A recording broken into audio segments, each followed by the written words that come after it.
வாழ்க வையகம், வாழ்க வையகம், வாழ்க வளமுடன். குரு வாழ்க, குருவே துணை. தியானமே யோகம், யோகமே தியானம். தமிழ் ஆனந்த யோகம். கடமையும் ஈகையும் ஒருங்கிணைந்த பணி. ஆன்மீகம் என்பது ஆன்மா பிளஸ் அகம், அகத்தினை உள்ளுணர்வுடன் ஆராய்ந்து பிறப்பின் நோக்கம் அறிந்து உண்மை உணர்வில் பேரின்பம் காண்பது. ஆனால் இன்றைய காலத்தில் சமுதாயத்தில் ஆன்மீகம் பற்றிய கருத்துக்களின் உண்மைகளின் தத்துவங்களை மறைத்து சடங்குகளே அதிகம் செய்து கொண்டு இருக்கின்றார்கள். இதற்கு சான்றாக நமது முன்னோர்கள் பௌர்ணமி நாளில் கோயில் செல்வது, மலை வலம் வருதல், நடைபயணம் செய்வது போன்ற செயல்முறை இருந்தது.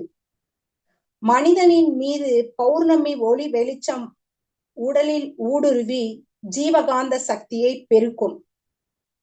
மனம் ஓர்மை நிலையோடு நடைபயணம் இருக்கும் போது மன அமைதி கிடைக்கும். மன அமைதி கொள்வதில் உடலினில் பெரும் ரசாயன மாற்றம் உண்டாகும். இரத்த ஓட்டம் சீராகும், உள்ளுணர்வு கிடைக்கும். இந்த ஒழுங்குமுறை அன்றைய நாளில் இருந்தது. இன்றைய நாளில் மலையினை வலம் வரும் நடைபயண பக்தர்கள் என்ற பெயரில் எதற்கு நடைபயணம் என்று அறியாமல் செல்போனில் பாட்டினை வைத்துக் கொண்டு கூடி வருபவர்களிடம் பேச்சு, ஆங்காங்கே கிடைக்கும் பானங்கள், உணவுகள் வாங்கி சாப்பிட்டு கொண்டும் வீட்டில் உள்ளவர்களுக்கும் வாங்கி கொண்டும் உணவினை வீணாக்கி உடலில் மயக்க நிலையில் சோர்ந்து விடுகின்றார்கள். இது போன்று மலையை தொடர்ந்து சுற்றினால் என் பாவம் குறையும் என வீண் பேச்சும் பெருமையாகவும் பேசுவார்கள். முன்னோர்கள் கோயிலுக்கு சென்று மந்திரங்கள் ஜபத்தாலும் நாமங்கள் உச்சரிப்பதும் மனதை ஓர்முகப்படுத்தி இறையுணர்வு கொண்டார்கள். கோயிலும் அமைதி என்ற சூழ்நிலை இருந்தது.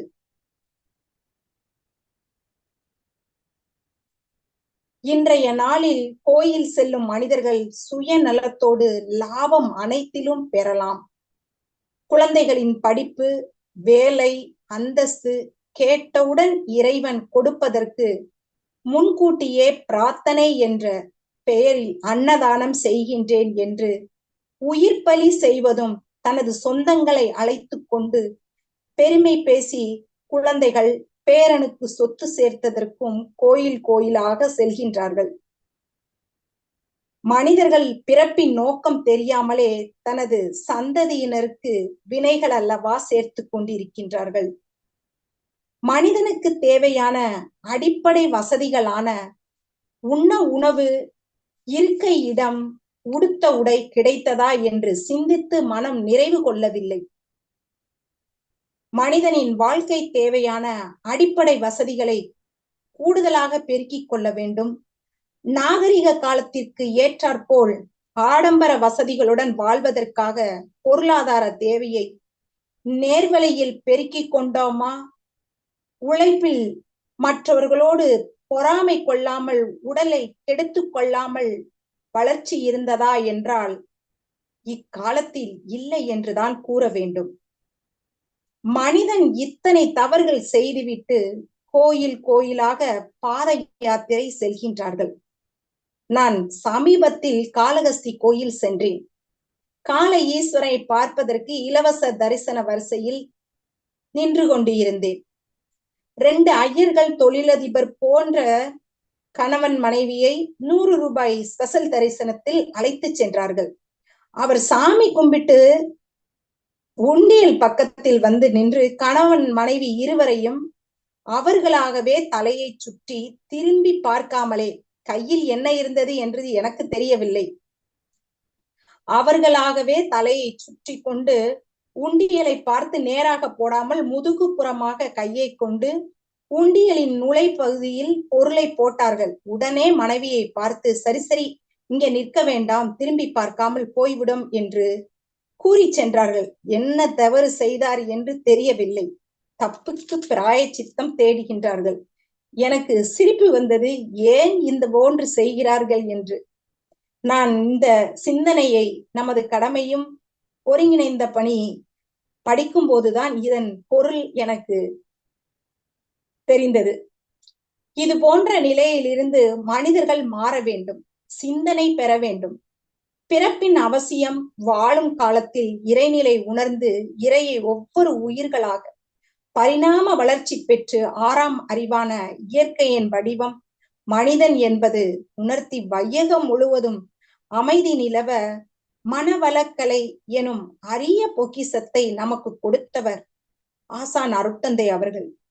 உடலை பாதுகாக்க உடற்பயிற்சியையும், உயிரை பாதுகாக்க காயகல்பமும், மனதை சீர் செய்து சிறப்பாக சிந்தனையுடன் வாழ தியானமும் அருட்தந்தை நமக்கு பயிற்சிகளை மனவளக்கலை மூலகமாக உலகத்திற்கு வழங்கிவிட்டு சென்றுள்ளார்கள். அருட்தந்தை அவர்களின் வழியாக பெற்ற பயிற்சிகளை செய்து சாதனை செய்தோமா என்றால் சிந்திக்க வேண்டியுள்ளது. குருவின் அருள் இருந்தால் மட்டும் சாதனை செய்ய முடியும். தர்மத்திற்கு ஏற்றாற்போல் வாழ்ந்தால் நமது வாழ்க்கை இருக்கும் ஒவ்வொருவரும் நம்மை ஏளனம் செய்கின்றார்கள். நம்மோடு ஒத்து வருவதும் கிடையாது. இதனால் பழக்கங்களும் கூட மாறிவிடுகின்றது. மனவளக்கலை அடிப்படை பயிற்சி முதல் நிலை அகத்தாய்வில் இருந்து 2ஆம் நிலை அகத்தாய்வு, 3ஆம் நிலை அகத்தாய்வு, பட்டய படிப்பு கூட படித்து முடிக்கின்றார்கள். தொடர்ந்து பயிற்சியில் மட்டுமாவது இருக்கின்றார்களா என்றால் இல்லை. சூழ்நிலை என்னால் செய்ய முடியவில்லை என்று ஒப்பிட்டு கூறுகின்றார்கள். இது போன்ற நிலையில் உள்ளவர்கள் சாதனை செய்து மாற்றம் கொண்டு வர வேண்டும் அல்லவா? நன்மணி ஐயா நடத்தி வரும் தமிழ் ஆனந்த யோகத்தின் மூலமாக மாற்றம் செய்ய வேண்டும் என்பதற்காக தானே இத்தனை முயற்சியும். மனவளக்கலை பயிற்சியில் இருந்ததாகவோ அல்லது பயிற்சியே பெறவில்லை என்றாலும் தனது மனித வாழ்க்கையினில் சீர் செய்யப்பட்டதாக மாறுவதற்கு செயலில் மாற்றம் வர வேண்டிய இடமாக ஒழுக்கம், கடமை, ஈகை என்ற அறநெறி தத்துவங்களின்படி சரியாக வாழ்க்கையை பின்பற்றினால் நமது கர்ம வினை பயன் குறையும். நமக்கு அடுத்தபடியாக வரும் சந்ததியினர்கள் வளர்ச்சியில் தூய்மை பெற்று சங்கிலி தொடராக அமைத்து நமது வாழ்வியலில் சீர் செய்து தெளிந்த நிலையில் வாழ ஒழுக்கம், கடமை, ஈகை மூன்றினையும் தெளிந்த நிலையில் வாழ்ந்து முழுமை பெற்றினால் சாதனை செய்து விடலாம். மனித வாழ்வின் நோக்கம் என்ன என்று சிந்தனை வளர வேண்டும். உலக வாழ்வியலில் வாழ்ந்த எத்தனை மனிதர்களும் இறை உணர்வு பெறாமல் மாண்டு போனார்கள். பொருளாதாரத்தில் உலக பணக்காரர்களாக இருந்தவர்கள் கூட வாழ தெரியாமல் வாழ்ந்து விட்டேனே என்று மரணத்தின் தருவாயில் கூறியுள்ளதனை வாழ்க்கை வரலாற்றில் அறிந்து கொண்டுள்ளோம். மண்ணாசை, பெண்ணாசை நமது இதிகாசங்களின் கருத்துக்கள் தெரிவிக்கின்றன. நமது அருட்தந்தையின் வேதாத்திரிய தத்துவம் மூலமாக உலக வாழ்வியலில் நமக்கு தேவையான அனைத்தும் கொடுக்கப்பட்டிருக்கிறது. அனுபவித்துக் கொள்வதற்கும் அளவு மீறி அனுபவிக்கும் போது பிணையும் தொடர்கின்றது. வாழ்வியலில் இறையுணர்வு பெற விழிப்பு நிலையில் இருக்கின்றோமா? எண்ணங்கள், சொல் நன்மை தரக்கூடியதாக உள்ளதா? உலக வாழ்வியலில் சிக்கிக் கொள்ளாமல் இருக்க நமது செயல்களில் யாருக்கேனும் துன்பம் விளைவுகின்றதா என்று ஆய்வு செய்வதற்கு அருட்தந்தையால் கிடைக்க பெற்ற யாருமே கூறாத அகத்தவம் செய்து சீர் செய்யலாம். ஒழுக்கத்தினை சரியாக பயன்படுத்திக் கொள்ள இயற்கை எனும் ஒழுங்குமுறையை சிந்தித்து பார்த்தால் கோள்கள் அதனதன் சுற்றுவட்ட பாதையில் சிறிதளவு கூட மாற்றம் இல்லாமல் சுற்றி வருகின்றது. சூரியனிலிருந்து 88 கோடி மைலுக்கு அப்பால் உள்ள சனிக்கோள் சேர்த்து கொண்டு சுற்றுகின்றதல்லவா? இயற்கையின் அறிவு ஆற்றல் தானே செயல்படுகின்றது. மனிதர்களான நாமும் ஒழுக்கத்தினை கடைபிடிக்க தேவையற்ற பழக்கத்தினை விட்டோமா? புலால் உண்ணக்கூடாது என்றால் நம் உயிரை வளர்ப்பதற்கு இறந்த மாமிசத்தினை உயிருள்ள உடலுக்குள் கொண்டு செல்லலாமா? நமது அருட்தந்தையிடம் ஒரு ஆசிரியர் கேட்டாராம், சாமி, நான் மாமிசம் சாப்பிடலாமா என்று. சுவாமிஜியும், மாமிசம் தானே, ஓ சாப்பிடலாம், தவறு இல்லை. இந்த உடம்பு தசையால் ஆனது தானே, தசையை தின்றால் தின்றுவிட்டு போகட்டும் என்று நகைத்துக் கொண்டே கூறினார்களாம். நான் இதை அமுதமொழி புத்தகத்தில் M.K. தாமோதரன் ஐயா குறிப்பிட்டிருந்ததை படித்து பார்த்து புரிந்தேன். இதனை ஏன் குறிப்பிட்டு கூறுகிறேன் என்றால், மனதில் வைராக்கியம் வேண்டும். கிடைக்கத்தக்க குரு இப்பிறவில் நமக்கு கிடைத்துள்ளார்கள். எனது அனுபவத்தில் கோவிட் காலத்தில் மாற்றங்கள், சாதனைகள் பெற்றேன். தினமும் மதுரை மண்டலத்தில் இருந்து ஜூம் அட்டன் பண்ணுவேன். அந்த நாளில் திருமூலர் பற்றிய வாக்கியத்தில் நமது பேராசிரியர்கள் கூறினார்கள், மனித உடல் ஆன்மாவாகிய இறை குடிகொண்ட வீடு. இந்த வீட்டிற்குள் இறந்த உயிரின் மாமிசத்தினை கொண்டு செல்லலாமா என்று கேட்டது மனதில் பெரும் சிந்தனைகள், மாற்றங்களும் உண்டானது. இதுதான் எனது சாதனை. இதை உணர்த்துவதற்கு காரணம், கேட்கின்ற ஒவ்வொருவரும் சாதனையாளர்களாக மாற வேண்டும். நாம் முன்மாதிரியாக இருந்தால் மட்டுமே நம்மை பார்ப்பவர்களும் பின்தொடர்ந்து வருவார்கள். ஆன்மீக தேடல் உள்ளவர்கள் சாத்மீக உணவுகளை உண்ண வேண்டும். இன்றைய வாழ்க்கை சூழலில் உணவுகள் எண்ணற்ற கலப்பட விதவிதமாக மசால்களில் வாசனை திரவியங்களை மெருகுபடுத்தி உடலுக்கு கேடு விளைவு ஏற்படுத்த தயார் செய்கின்றார்கள். இதில் மக்கள் நாவின் சுவைக்கு மயங்கி மருத்துவமனையில் மயங்கி விடுகின்றார்கள். ஏன்? நாம் உணவிலும் சாதனை செய்வதற்காகவே எளிமையான உணவுகள் பற்றி நமது நன்மணி ஐயாவின் மூலமாக வகுப்புகள் நடைபெறுகின்றது. இதனை பின்பற்றினால் உடல் ஆரோக்கியமாக இருக்குமே. இந்த உடலின் செயல்பாடு இறைநிலையின் அற்புதத்தினை நினைத்து பார்க்க முடியாத அளவிற்கு செல்களால் கட்டப்பட்ட உடலின் பாகத்தினை சிந்தித்து இருப்போமா? சிந்தித்தால் தானே நமது ஆசான் அருட்தந்தை அவர்கள் எளிய உடற்பயிற்சி கொடுத்துள்ளார்கள். 45 நிமிடம் தினமும் இதற்காக ஒதுக்கி பயிற்சி செய்தால் உடல்நிலை சீர்நிலையில் இருக்கும். ஆரோக்கியமான உடல்கள் கொண்டு எத்தனையோ சாதனைகள் செய்யலாம். பொருளாதாரத்தினை பெருக்க வேண்டும் என்று உடல் நோய் அல்லவா பெருக்கி விடுகின்றோம். பின் சம்பாதித்து சேர்த்து வைத்த அனைத்தும் மருத்துவமனைக்கு கொடுத்து விடுகின்றோம். நாம் அனைவரும் அடுத்த தலைமுறையான நமது குழந்தைகளுக்கு நம்பிக்கையும் வாழும் கலையும் இறையுணர்வும் அறநெறி பற்றியும் கொடுக்கக்கூடிய சாதனையாளர்களாக வாழ்ந்தால் கண்டிப்பாக நமது குழந்தைகள் இப்பொழுது இல்லை என்றாலும் குறிப்பிட்ட காலம் கழிந்து நம்மை நினைத்து பார்த்து பெருமிதம் கொண்டு வாழ பழகுவார்கள். சமுதாயத்திற்கு ஆற்ற வேண்டிய செயல்களையும் கடமைகளையும் வரிசையாக தொகுத்து பார்ப்பதன் மூலம் கடமை பற்றிய சிந்தனை வர வேண்டும். மனவள கலை படித்து நமது செயலில் பெற்ற சீர்திருத்தம் மனதின் நிலை என்ன? எண்ணம், ஆசை ஏன் வருகிறது? இது பற்றி நமது அன்றாட செயலில் சந்திக்கின்ற நபர்களில் எத்தனை பேருடன் நாம் பேசி இருக்கின்றோம், சிந்தனையை தூண்டுகின்றோம். இதுவே நமது குருவின் காணிக்கை. ஒவ்வொரு வருடமும் சிந்தனையை தூண்டும் பாடலான எல்லாம் வல்ல தெய்வம் அது எங்கும் உள்ளது நீக்கமற, சொல்லால் மட்டும் நம்பாதே சுயமாய் சிந்தித்தே நீ தெளிவாய் என்ற பாடலின் பொருள் உணர்ந்து சிந்தனை எனும் தூண்டலால் அறிவு நுட்பம் பெருகும், மனம் ஒடுங்கும், மனம் அடங்கும். சிந்தனை ஆற்றல் அறிவினை மேம்படுத்தும், கூர்மைப்படுத்தும்.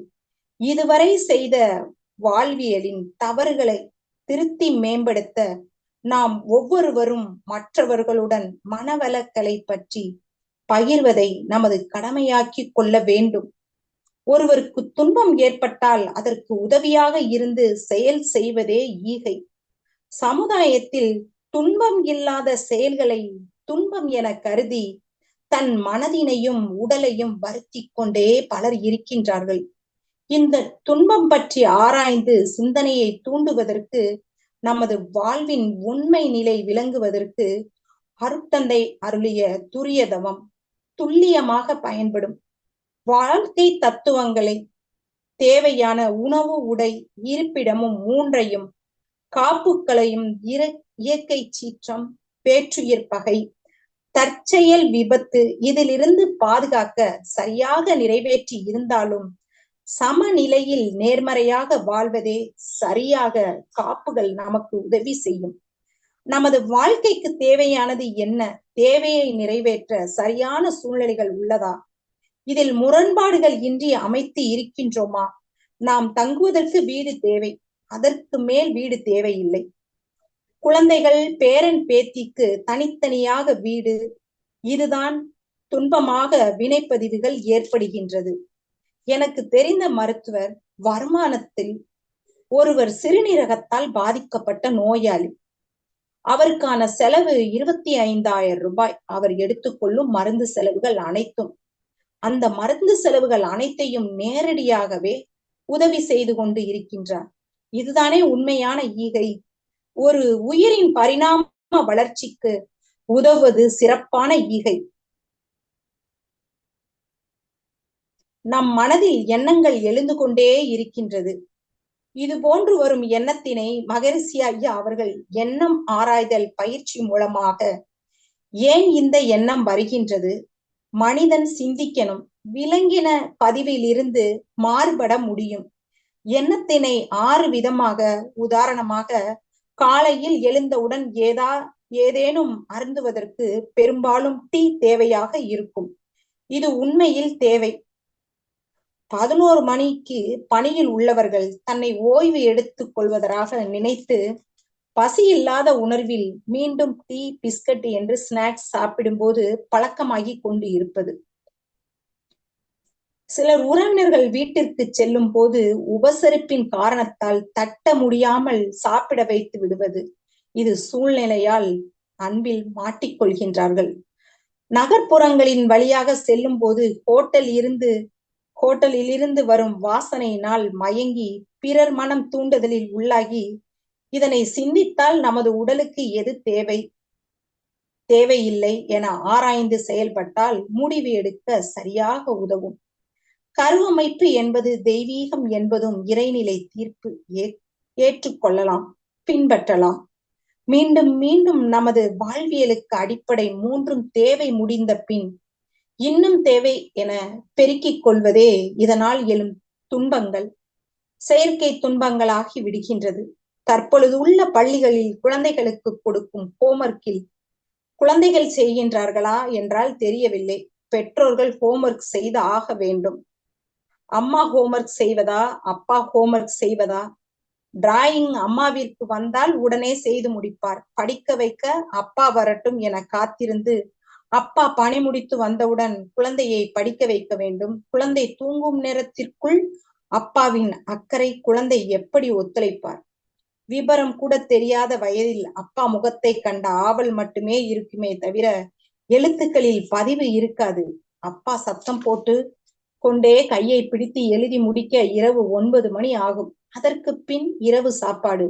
சில நேரத்தில் மன அழுத்தம் இருந்தால் வேண்டா வெறுப்புடன் தூக்கம்.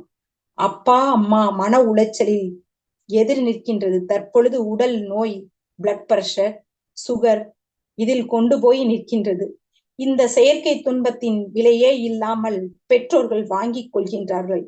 இது போன்ற நிலைதான் பள்ளியில் நடக்கின்றது. சில குழந்தைகள் சிறு வயதில் படிப்பு கெட்டிக்காரர்களாக இருப்பார்கள். ஸ்கூல் முடித்து வந்ததும் தம்பி ஹோம்ஒர்க் செய்யலாமா என்றால் உடனே ஹோம்ஒர்க் விரைவாக முடித்து சாப்பிடுவாரா தெரியாது. சாப்பிட மாட்டாரா என்றாலும் அதையும் தாய் தந்தை கண்டுகொள்ள மாட்டார்கள். பிள்ளை படித்தால் போதும், ஏதேனும் ஒன்று கொடுத்து தூங்க வைத்து விடுவார்கள். மீண்டும் குழந்தையின் பள்ளியில் ஒரு மீட்டிங் அரேஞ்ச் செய்திருக்கும் போது அனைவரின் முன்னிலையிலும் அந்த குழந்தையை பெருமையாக ஸ்கூல் ஃபர்ஸ்ட் வந்துட்டாரு, தம்பிக்கு கோல்டு மெடல் கிடைக்கும், டியூஷன் எல்லாம் அனுப்புங்க, இங்கிலீஷ்ல பேசுங்க, அப்படி இப்படின்னு அம்மா கிட்ட அப்பா கிட்ட உயர்தரமா பேசி அவங்க மேல ஐஸே வச்சு கிரீடம் ஏற்றி விடுவார்கள். பின்பு அம்மா அப்பா என்ன ஆவார்கள்? மீண்டும் மயக்க நிலை. குழந்தையை எங்கும் அழைத்து செல்வதில்லை, விளையாட விடுவதில்லை, எந்த நேரமும் படிப்பிலேயே கவனம் செலுத்த வேண்டும் என்று அவர்கள் அதை மட்டுமே, படிப்பை மட்டுமே கூறிக்கொண்டே இருப்பார்கள். இந்த குழந்தையிடம் அன்பு, கருணை, விட்டு கொடுப்பது, தன்னம்பிக்கை, சமுதாயத்திற்கு ஒத்து வாழ்வது என்ற நிலை மாறி தன் கர்வத்தில் தோல்வியை ஏற்றுக்கொள்ளாத மனநிலையில் எத்தனை இளைஞர்களை நாம் இழந்து கொண்டிருக்கின்றோம் என்பதை ஏன் இது போன்ற பெற்றோர்களுக்கு தெரியவில்லை? ஆசிரியர்களுக்கு பள்ளியின் விளம்பரம் காண்பிப்பதற்கு பள்ளிக்கூடம். பள்ளிக்கூடம் என்பது மாதா பிதா அடுத்த நிலையில் குருவாக ஆசிரியர் அல்லவா? உலக வாழ்க்கையில் நற்குணம் கற்றுக் கொடுக்க முடியும். இது போன்ற ஆசிரியராக உள்ளவர் தனது மாணவர்களுக்கு ஊக்கம் அளித்து உயர்வு பெற செய்ய வேண்டும் அல்லவா? நன்னடத்தை பாடம் கற்றுக் கொடுப்பவர் ஆசிரியர் அதிகமாக கற்றுக் கொடுக்க வேண்டும். குழந்தைகளிடம், இளைஞர்களிடம் உள்ள திறமைகளை சுட்டிக்காட்டி வாழ்க்கை கல்விக்கு உதவியாக ஆசிரியர்கள் வழி நடத்த வேண்டும். இன்றைய காலத்தில் உள்ள ஆசிரியர்கள் தன் பெயருக்கு பின் எம்எட், எம்ஃபில் என்று எழுதி எழுத்தில் அன்பும் கருணையும் அறம் பற்றிய போதனை இல்லாத நிலையில் ஆசிரியர் பணியில் உள்ளார்கள். எனக்கு தெரிந்த நண்பர் வீட்டில் அவர் குழந்தைக்கு 10ஆம் வகுப்பு படித்து மாணவன் 400 மார்க்குக்கு மேல் இல்லை என்றதால் நீ என் பள்ளியில் படிக்க வாய்ப்பில்லை என்று இளைஞனை அவமரியாதை செய்து அந்த ஆசிரியர்கள் அனுப்பிவிட்டார்களாம். தற்பொழுது இது போன்ற நிலைதான் அதிகம் உள்ளது. மிக சொற்பமான பள்ளிகளில் சீர்திருத்தம் மட்டுமே அறம் போதிப்பது கடமையாக கொண்டு செயல்பட்டு வரும் கல்வி நிலையங்களும் நல்லொழுக்கம், சமுதாயத்திற்கு வாழ்க்கை கல்வியே முதன்மை என்று பாடங்கள் பயில வைத்துக் கொண்டுள்ளனர். உண்மையாகவே ஆசிரியர் பணி என்பது சமுதாயத்திற்கு தேவையான நல்லதொரு தலைமுறையினரை உலகத்திற்கு உருவாக்கக்கூடிய கடமை. இதையும் தாண்டி புனிதமான அறவழியில் ஒழுக்க கல்வியை கற்றுக் கொடுக்கும் அறம் சார்ந்த மாணவர்கள் என்று ஆசிரியரை புனிதமாக பெருமையாகவும் கூறுவார்கள். படிப்பில் நிறைந்த மதிப்பெண் வழங்குவது குறைவாக பார்க்க மாட்டார்கள். ஒழுக்கம் உள்ளதா? இதுதான் வாழ்க்கை உயர்ந்த நிலைக்கு அழைத்து செல்லும். உதாரணத்துக்கு ஐடி வேலை பார்ப்பவர்கள், மில் போன்ற தொழில்துறையில் வேலை பார்ப்பவர்கள் 8 மணி நேரம் பணி முடிந்ததா? பணி முடிந்ததும் வீட்டிற்கு சென்று விடுவார்கள். பின் அந்த பணியை பற்றி சிந்திக்க மாட்டார்கள். ஆனால் கல்லூரிகளிலும், கல்வி நிலையத்திலும், மருத்துவத்தில் சார்ந்த பணியிலும் பணிக்கு முன்னரும் தெளிவான விளக்கம், புரிதல் இருந்தால் மட்டுமே செயலுக்கு முன்னும் செயலுக்கு பின் விளைவுகள் நன்றாக இருக்க வேண்டும் என்று கடமை உணர்வுடன் அறத்தின் வழியில் செல்வார்கள்.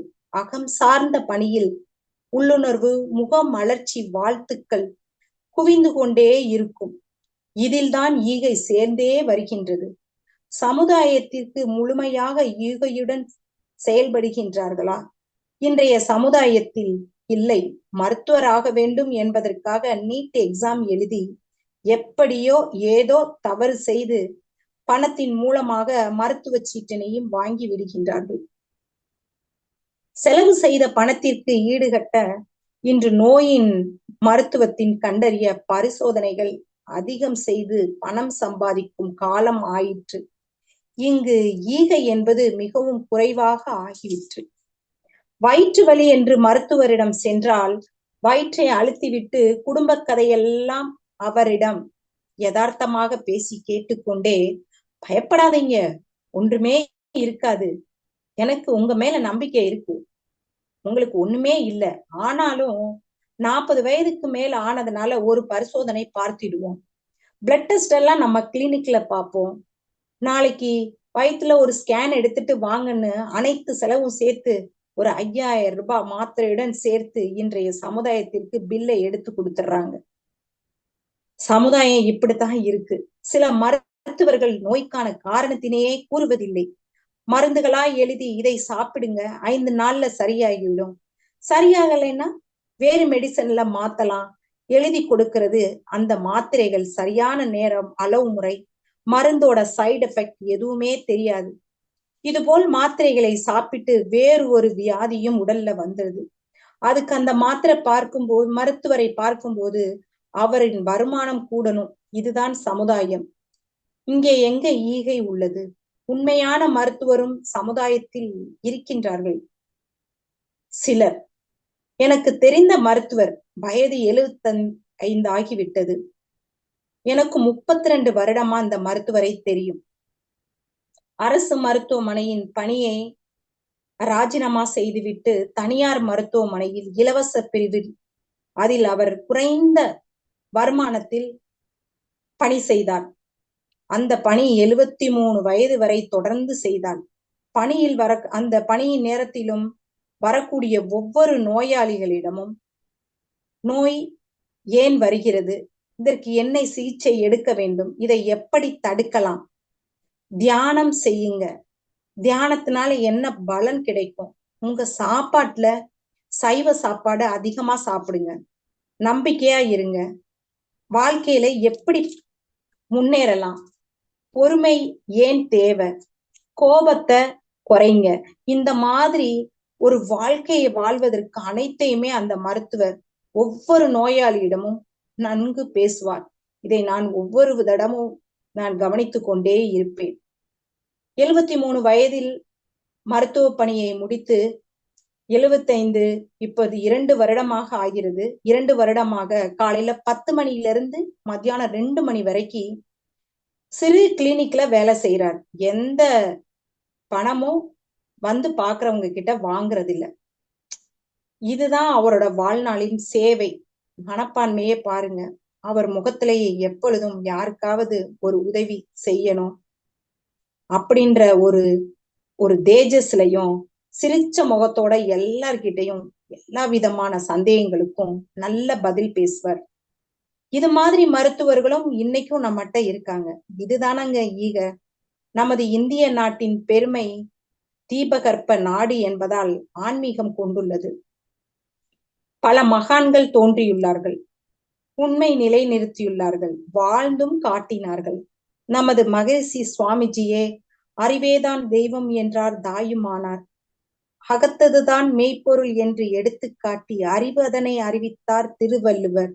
அவ்வறிவை அறிவதற்கு முறைகள் சொன்னார் அறிஞர் திருமூலர். அவ்வறிவால் ஆழ்ந்து ஆனந்த கவி ஆற்றினார் ராமலிங்கர். அறிவில் அறிவாய் நிலைத்து அறம் வகுத்து அதை வாழ்ந்து காட்டினோர் நினைவு கூர்வார். இத்தனை மகான்களும் நமது நாட்டில்தான் வாழ்ந்து உள்ளார்கள். அவர்கள் ஆற்றிய அறம்தான் இன்று சிறிதளவினும் தொடர்ந்து நடந்து கொண்டே இருக்கின்றது. அறம் வளர்த்த நாட்டில் இன்று சமுதாயத்தில் ஏன் கல்வி கூடங்களில் அறம் போதிக்கவில்லை? மருத்துவமனையில் ஏன் ஈகை இல்லாமல் போயிற்று? வாழ்வில் ஈகை செய்ய வேண்டும் என உண்மையான எண்ணம் தோன்றினால் கண்டிப்பாக துன்பப்படுபவர்கள் நமக்கு அடையாளம் காட்டப்படும். நம்மிடம் தேவைக்கு மிகுதியான அதிகமாக இருந்தால் தேவை உள்ளவர்களுக்கு அளித்து அவர்களின் சந்தோஷத்தை நாம் பெறலாம். இதுவும் ஈகைதான். நமது உடல் உழைப்பினால் அல்லது நமது மனதில் இருந்து வரும் ஆறுதலான தைரியம் கொடுக்கும் வார்த்தைகள் உயிரின் பரிணாம வளர்ச்சிக்கு உதவுவது ஈகை. எம்ஜிஆர் பாடல்ல கூட நான் ஏன் பிறந்தேன், நாட்டுக்கு நலம் என புரிந்தேன் என்று நாளும் பொழுதும் வாழும் வரையில் நிலைத்திடு என் தோழா, நினைத்து செயல்படு என் தோழா, உடனே செயல்படு என் தோழா என்பார். பின் நாடு என்ன செய்தது நமக்கு, கேள்வி கேட்பதற்கு எதற்கு, நீ என்ன செய்தாய் அதற்கு என நினைத்தால் நன்மை உனக்கு என்ற கருத்துக்கள் கூட மிகவும் நமக்கு சமுதாயத்திற்கு நாம் ஏன் என்ன செய்தோம் என்று சிந்திக்க வேண்டும். ஆனால் இதன்படி நமது சுவாமிஜி வாழ்ந்தே காட்டியுள்ளார். சுவாமிஜி கூறிய அனைத்து வேதாத்திரிய தத்துவங்களையும் முழுமையாக இன்று வரை நான் உணர்ந்து வருகின்றேன். மேலும் இன்றைய நாள் வரை தொடர்ந்து வேதாத்திரியத்தின் வழியில் என்னை சரியான பாதையில் வழி நடத்துகின்ற ஞான ஆசிரியரான நன்மணி ஐயா போன்ற மூத்த பேராசிரியர்கள் நேரில் சுவாமிஜியிடம் பெற்ற அனைத்தும் தத்துவங்களையும் என்னை போன்ற மனவளக்கலை அன்பர்களுக்கு உணர்த்தி வருவதில் சிந்தனை பெற்று நாங்கள் இந்த அளவுக்கு உயர்ந்திருக்கின்றோம் என்றால் நேரில் சுவாமிஜியிடம் பெற்ற நன்மணி ஐயா போன்றவர்கள் எத்தனை பேர் வாழ்வில் அதன்படி வாழ்ந்து வருகின்றார்கள். இவர்கள் வாழ்வதில் ஒரு நல்ல நேர்மையான பாதையில் எங்களையும் அழைத்து கொண்டே செல்கின்றார்கள். நாம் இதுவரை செய்த தவறினை உணர்ந்து பிராயச்சித்தம் செய்து மேல்பதிவு உண்டாக்கி கொள்ள நன்மை செய்து படிப்பு நிலை, வாழ்க்கை நிலை, மருத்துவ செலவு, உடல் உழைப்பு இது போன்று ஏது செய்தாலும் கடமையும் ஈகையும் ஒருங்கிணைந்தது என்பதை சுவாமிஜி கூறுவார். நாம் உண்ணுகின்ற உணவில் கூட ஒருபடி சமுதாயத்தின் ஒற்றுமை, ஒருங்கிணைப்பு, உயிர் வளர்ச்சி நினைத்து பார்த்தோமா? நாம் தினம் பயன்படுத்தும் ஒவ்வொரு பொருட்களும் சமுதாயத்திலிருந்துதான் நமக்கு வருகின்றது. சமுதாயத்திற்கு நாம் திருப்பி எப்படி செய்ய போகின்றோம்? எந்த விதத்தில் செய்ய கடமைப்பட்டுள்ளோம்? எனது வளர்ச்சியை பற்றி நான் நினைத்து நிறைய சிந்திப்பேன். உறவுகள் பற்றி சிந்திப்பேன். எனது வளர்ச்சி முழுக்க சமுதாயத்தினை திருப்பி பார்க்க சிந்தனையை விரிய வைத்தது மனவளக்கலை பயிற்சிக்கு பின். எத்தனை மாற்றங்களின் சாதனை செய்துள்ளேன். சாதனையை நினைத்து பார்த்து என் தந்தையும் வியந்துள்ளார். எனது மாமா என்று கூறும் தந்தையின் நண்பர் சமுதாயத்தின் அங்கத்தினர், அப்பாவின் சிறந்த நண்பர் என்ற உறவு, பரிணாம வளர்ச்சிக்கு உதவியவர். இது பற்றிய சிந்தனையை அலை இயக்க தத்துவத்தில் சுவாமிஜி கூறியது முழுமையாக உணர்ந்தேன். பக்தி மார்க்கத்தில் ஆன்மீகத்திற்கு உதவும் பணத்திற்கு பெயர் எழுதி புகழ் வருவதை பார்த்து இன்று நமது ஞான மார்க்கத்திற்கு வந்த பின் கர்மவினை கழிக்க வேண்டுமானால் ஆன்மீக பணிக்கு செலவு செய்யும் பணி ஈகைக்கு மட்டுமே வழங்கலாம். நான் என்பது யார் என்று புரிந்த பின் அங்கு ஏன் பெயர் பொறிக்க வேண்டும் என்பதை உணர்ந்து கொள்ள வேண்டும். நாம் பெற்ற அனைத்தும் இறைநிலையின் மூலமாக பெற்றுள்ளோம். நம் தேவை பயன்பாட்டிற்கு பின் இறைநிலை தேவையான இடத்திற்கு மாற்றி அனுப்பப்படும் என்பதையும் உணர வேண்டும். கடமையுடன் ஈகை ஒருங்கிணைந்த பணி நன்மணி ஐயாவின் வேதாத்திரிய தத்துவங்களின் சிந்தனை உரைக்கு எனது உள்ளுணர்வின் சிந்தனையை கேட்ட அனைத்து மெய் அன்பர்களுக்கும், ஞான ஆசிரியர் நன்மணி ஐயாவிற்கும், அனார்கலி அம்மாவின் உந்துதலால் பேசும் வாய்ப்பு கிடைத்ததற்கும் நன்றி. வாழ்க வையகம், வாழ்க வையகம். குருவே துணை. குருவிற்கு எனது மனம் தார்ந்த நன்றிகள். நன்றிங்க ஐயா, நன்றிங்கம்மா.